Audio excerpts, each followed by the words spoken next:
Yeah, I mean, food is my passion. Food is a language that everybody speaks globally. You can always tell, something about a culture by what they eat. And I just love making people happy. And through food, I can make people happy.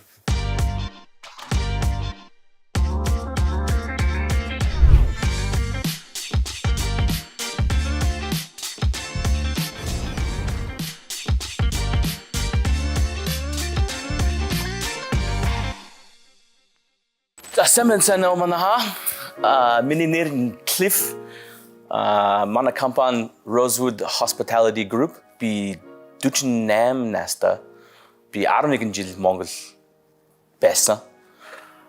Тэгэл миний монгол хэл нь жоохон мууштай.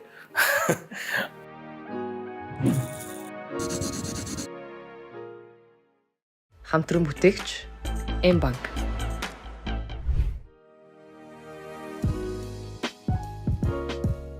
So I came to Mongolia 11 years ago, with my fiance, now wife. We came here to do a consulting project for 2 weeks, and one thing led to another, and we ended up being here for the last 11 years. So we've got 2 kids and 6 businesses, and we love it.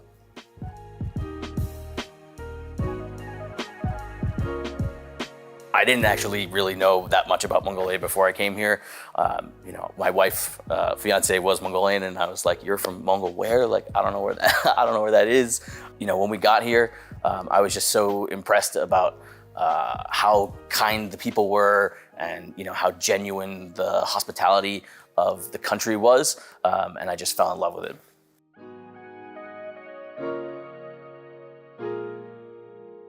My first job was washing dishes when I was like 12 years old. My mom used to bring me to work with her when I was a kid. I just got the business bug, so I've been in every position in the restaurant, from dishwasher to manager to wine director, chef, cook, plumber. I've done it all. That's what rounds me out as a business operator. I'm not just a chef. I look at myself as more of a businessman, business operator.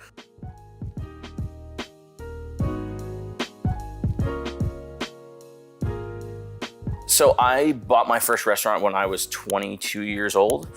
So I've been a restaurant operator / owner for basically all of my adult life. So when we came here, that's just what I do. I run businesses, and so we just continued on that track. And luckily, I get to do it with my wife. So we are. We work hand in hand, side by side every day, which is an amazing thing. Not a lot of people get a chance to do that, and we surprisingly have managed not to kill each other, which is also a great thing. But yeah, she's a great partner to have, and we love what we do.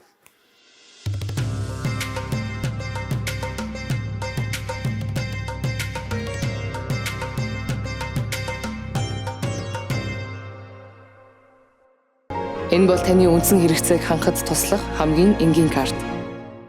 Basic card.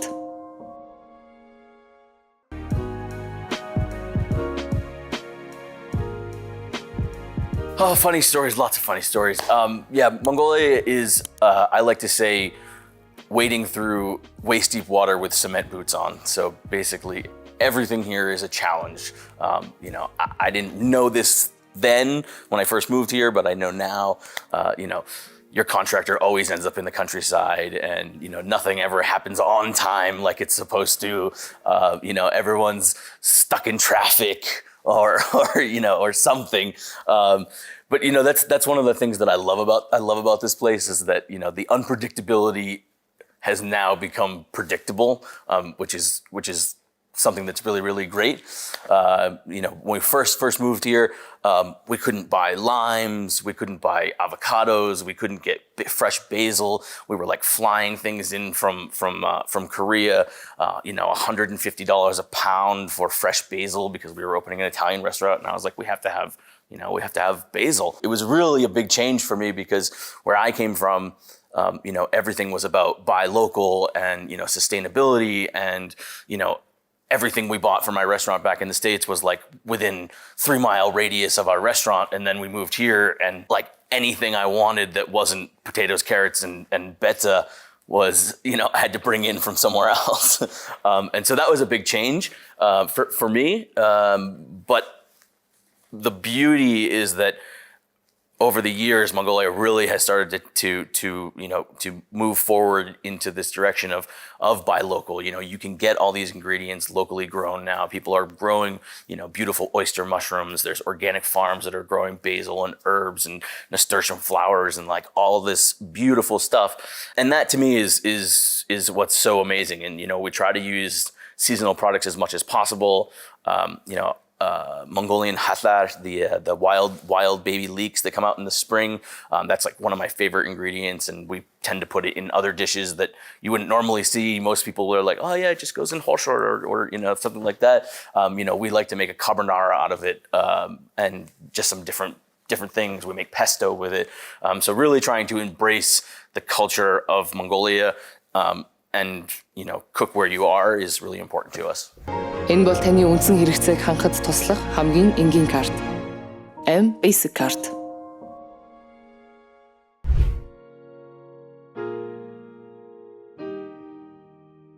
As a company, we have 2 restaurants. We have a fast food concept. We have a cocktail lounge.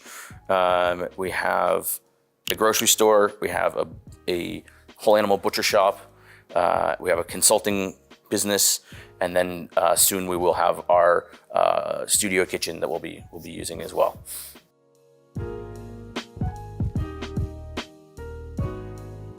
So that's our business has kind of organically grown throughout the years. Like I said, we started with Rosewood, then we opened Rosewood Kitchen, and one of the things we wanted to do is we wanted to have steaks on our menu, and that was like I wanted to have a Western style cut steak, and there was nowhere I could get that, and so the decision was, well, why don't we just open a butcher shop? So we opened a butcher shop, and the plan was to just sell meat to ourselves.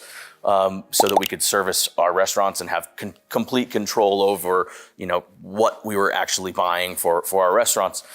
A lot of our guests were coming into the restaurants and asking us like, oh, where do you get that olive oil that you guys use? Where do you get that this? And so, we're like selling things over the counter to our regular guests at our restaurants. And I was like, well, why don't we just open a grocery store to go with it? So everything that we sell in our grocery store we use in our restaurants, and it kind of gives a different view. It's like, the grocery store is like through the lens of a chef.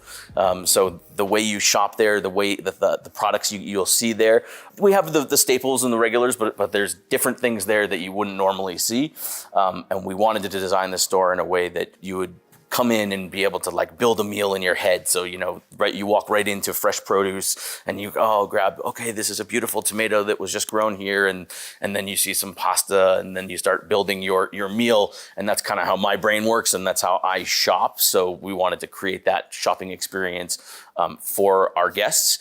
And it really is about selling the idea of trust, so people trust our restaurants, they trust me, they trust my team, and they trust our commitment to quality. And so when you go to one of my restaurants and have a really great meal, and then you go to our grocery store and you buy a tomato sauce that we made, it's the same tomato sauce that we use in our restaurants, but we put it in a can. We put it in a jar. And then, from a marketing standpoint, what better marketing is it where someone goes to dinner at my restaurant and then goes home and opens their fridge and sees my brand as well. So, we really made a commitment to being involved in people's houses or in people's daily lives. Эрүүл санхүүг хамтдаа бүтээе. Банк.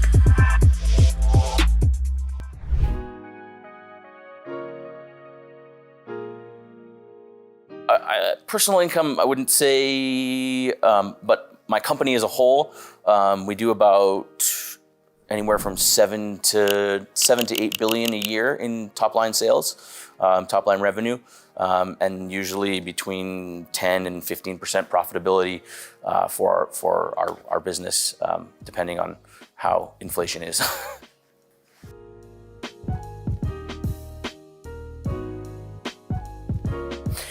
So, I mean, I try to say maybe 10 or 12% of my income goes into savings or investment every month. You know, our biggest expense is family stuff. Food is a big expense. We cook at home a lot.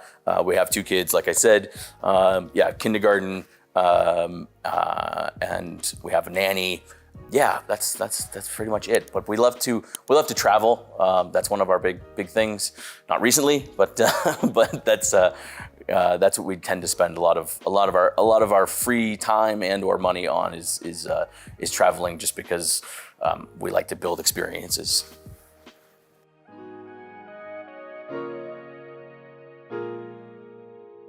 So we kind of we call it like Rosewood East and Rosewood West.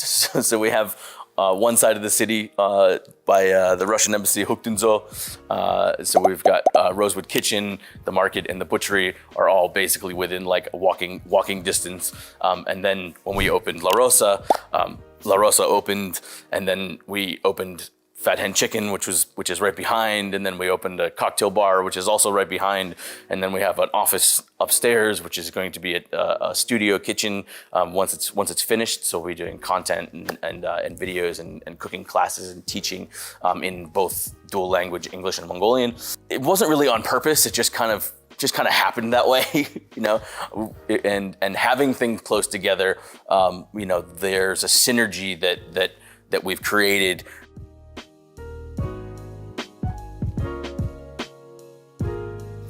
So we have about 80, I think 85 Mongolian employees. I'm the only expat or foreigner that works for my company. Anxiety mostly deals with the HR. But as a company, we really try to hire people for their attitude and for the type of people that they are. You know, we like to say, you know, is this a Rosewood type of person? These skills that we're doing, the mechanics of running a restaurant can be trained. I can teach anybody how to cook. I can teach anybody how to be a waiter. You cannot teach someone to be passionate. You cannot teach someone to be courteous. You cannot teach someone to be, you know, genuine. And those things are really, really important to us as a company. And so we tend to hire for that. And we have been relatively successful, I think. We have a great team of people. They work really hard, and everyone's really passionate about what we do. We just, you know, love to build a great team.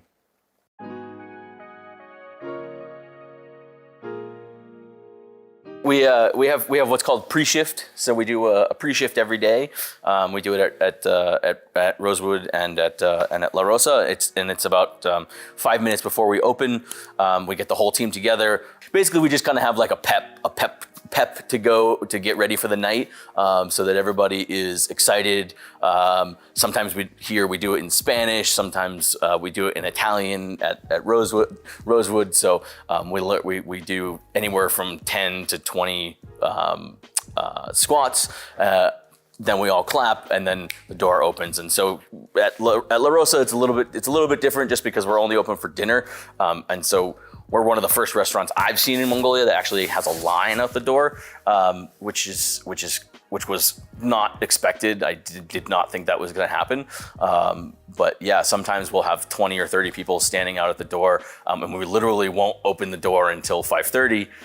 And that was like a conscious decision, because we wanted to like make it feel special. Through that vibe, one of the things that we do is at all of our restaurants, we have the music that we play in the dining rooms is actually piped into the kitchen as well. The servers and the cooks are all on this kind of same vibe wavelength.